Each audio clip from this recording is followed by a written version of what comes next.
ఓం శ్రీ గురుభ్యో నమః. ఓం సద్గురు అంతర్ముఖానంద పరం బ్రహ్మనే నమః. మనం నిజ జ్యేష్ఠ మాసంలోకి అడుగు పెట్టాం కదా, అది మనం దాని గురించి చెప్పుకున్నాం. ప్రతి మాసం కూడా ఒక భగవంతుడికి ప్రీతికరంగా ఉంటుంది. అయితే జ్యేష్ఠ మాసం మాత్రం బ్రహ్మ విష్ణు మహేశ్వరుడు ముగ్గురికి కూడా ఎంతో ఇష్టమైందన్నమాట. తెలుగు సంవత్సరంలో వచ్చే 3వ నెలను జ్యేష్ఠ మాసం అంటారు కదా. ఈ పౌర్ణమి తిథి నాడు చంద్రుడు జ్యేష్ఠ నక్షత్రంలో సంచరించడం వల్ల ఈ జ్యేష్ఠ మాసం అంటామన్నమాట.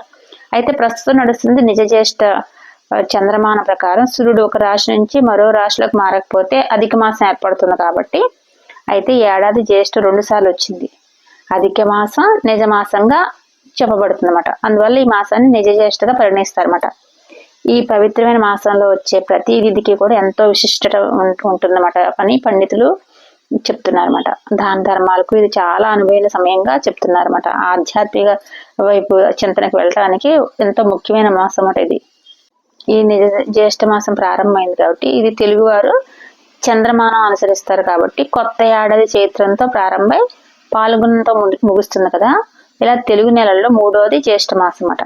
చైత్రం, వైశాఖం తర్వాత వచ్చే జ్యేష్ఠ మాసం పుణ్యకాలంలో చేసే పూజలు, జపాలు, పారాయణాలు విశేష ఫలం ఉంటుందని శాస్త్రాలు పేర్కొంటున్నాయి.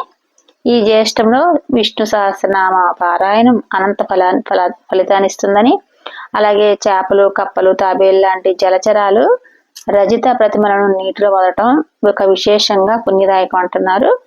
ఈ రోజున ఇష్టదైవాన్ని పూజించే ఆలయాలు సందర్శిస్తే శుభం కలుగుతుందని, ఈ జ్యేష్ఠ శుద్ధ ఏకాదశిని నిర్జల ఏకాదశి అనే పేరుతో కూడా పిలుస్తారు కదా. ఈ ఏకాదశి వ్రతాన్ని ఆచరించి పెసరపప్పు, పాయసం, పానకం, నెయ్యి, గొడుగు దానం చేయాలని శాస్త్రాలు తెలియపరుస్తున్నాయి. ఈ నిర్జల ఏకాదశి వ్రతాన్ని ఆచరిస్తే 12 ఏకాదశులను ఆచరించిన ఫలితం దక్కుతుంది కాబట్టి ఇది ఎంతో విశిష్టమైన ఏకాదశి అన్నమాట. జ్యేష్ఠ పూర్ణిమను కూడా మహాజ్యేష్ఠి అంటారు.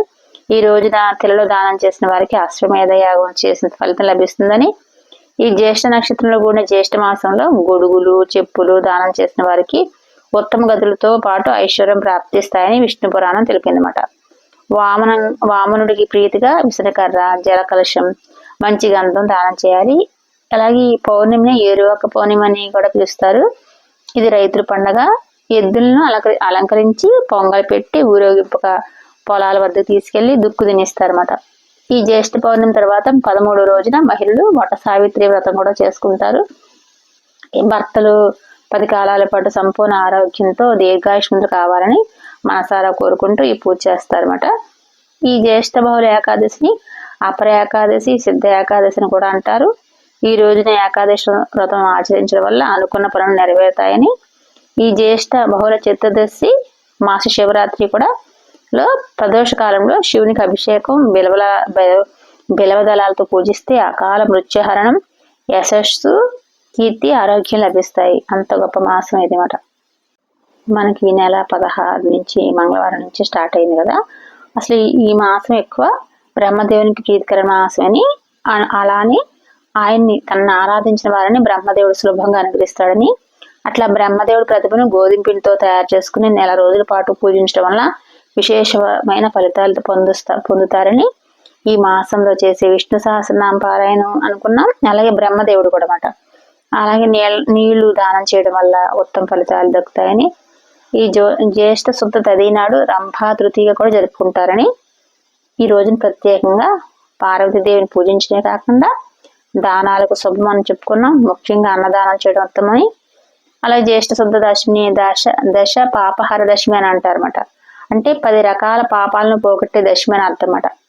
పాపాలను హరించే శక్తి కలిగిన దశమి రోజున గంగా స్నానం లేకపోతే ఏదైనా నదిలో 10 సార్లు మునకేస్తే మంచి ఫలితాలు వస్తాయని, ఈ మాసం శుక్లపక్ష పాఠ్యం మొదలు దశమి వరకు కూడా, అంటే తొలి 10 రోజులు కూడా కాశీలోని దశాశ్వమేధ ఘాట్లో బ్రహ్మీ ముహూర్తంలోనే నిద్ర లేచి కాలకృత్యాన్ని తీర్చుకుని గంగా నదిలో స్నానం చేయడంతో పాటు గంగా నదిని పూజించాలి. అందుకు వీలు కాని వారు సమీపంలో నది కానీ లేదా ఇంటిలో కానీ గంగానదిని స్మరిస్తూ గంగమ్మని తలుసుకుంటూ స్నానం చేయాలి. అలాగే నల్ల నువ్వులు, నెయ్యి, పేలాలు, బెల్లం నదిలో వేయాలని, ఈ రోజున ఇష్టదైవాన్ని పూజించి ఆలయాలు సందర్శిస్తే ఈ మాసం అంతా కూడా ఆలయాలు సందర్శిస్తే శుభం కలుగుతుందని, అలాగే జ్యేష్ఠ శుద్ధ ఏకాదశిని నిర్మల మతత్రయ ఏకాదశి అనే పేరుతో కూడా పిలుస్తారు. మన నిర్జల ఏకాదశి, మతత్రయ ఏకాదశి అని. ఈ ఏకాదశి వ్రతాన్ని ఆచరించి పెసరపప్పు, పాయసం, పానకం, నెయ్యి, గొడుగు దానం చేయాలని శాస్త్రాలు తెలియపరుస్తున్నాయని చెప్పుకున్నాం కదా. ఈ నిర్జల ఏకాదశి వ్రతాన్ని ఆచరిస్తే 12 ఏకాదశి ఫలితం కూడా దక్కుతుంది కాబట్టి ముందే ప్రిపేర్ అవ్వాలి. అలాగే జ్యేష్ఠ శుద్ధ ద్వాదశిని దశహర అంటారన్నమాట.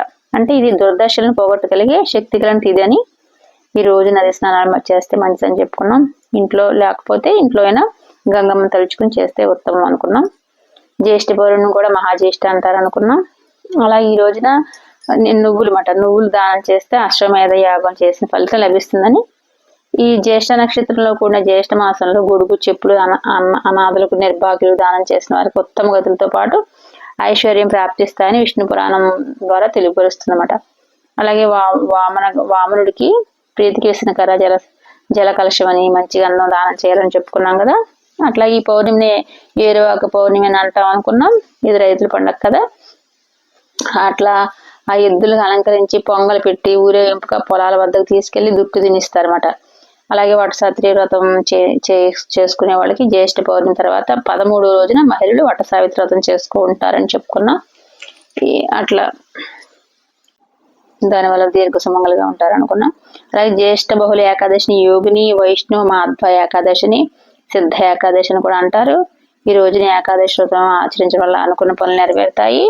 అలాగే ఏకాదశి సూర్యోదయం నుండి ద్వాదశి సూర్యోదయం అంటే ఏకాదశి సూర్యోదయం నుండి ద్వాదశి సూర్యోదయం వరకు కూడా నీటిని కూడా త్యాగం చేసి ద్వాదశి నాడు స్నానాధికారి పూర్తి చేసి, అంటే వాటర్ మంచినీళ్ళు కూడా తాగకుండా ఉండే వాళ్ళకి బ్రాహ్మణులకు నీటితో పాటు సువర్ణదానం చేస్తే తర్వాత జితేంద్రియుడైన బ్రాహ్మణులతో కలిసి భోజనం చేయని శ్రీ మహావిష్ణువు నాతో ఏ మానవుడు నన్ను తలచి ఏకాదశి వ్రతం చేస్తారో వారు పాపాల నుండి విముక్తులవుతారని తెలియజేశాడనమాట.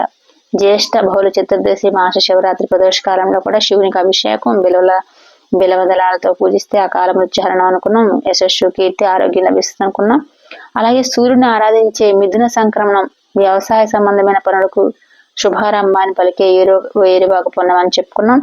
ఈ మాసంలోనే అన్ని పలకరిస్తుంటాయి కాబట్టి ఇక దాన ధర్మాలకు అవకాశం ఇస్తూ విశేష పుణ్య ఫలాలను ప్రసాదించే జ్యేష్ఠ పౌర్ణమి శ్రీ మహావిష్ణువు ఆరాధన తరింపచేసే అపర ఏకాదశి ఈ మాసాన్ని ప్రభావితం చేస్తుంది కాబట్టి ఏకాదశి వ్రతం చేసిన వారికి స్వర్గం ప్రాప్తిస్తుందని అంటారు. ఈ ఏకాదశి రోజు ఎవరైతే నీటిని కూడా తాగకుండా ఉంటారో వారికి ఒక్కొక్క ఏకాదశికి 1,000,000 సువర్ణ ముద్రలు దానం చేసిన పుణ్యఫలం లభిస్తుందని చెప్తున్నారన్నమాట. ఓం శ్రీ గురుభ్యో నమః. సర్వం శ్రీకృష్ణార్పణమస్తు.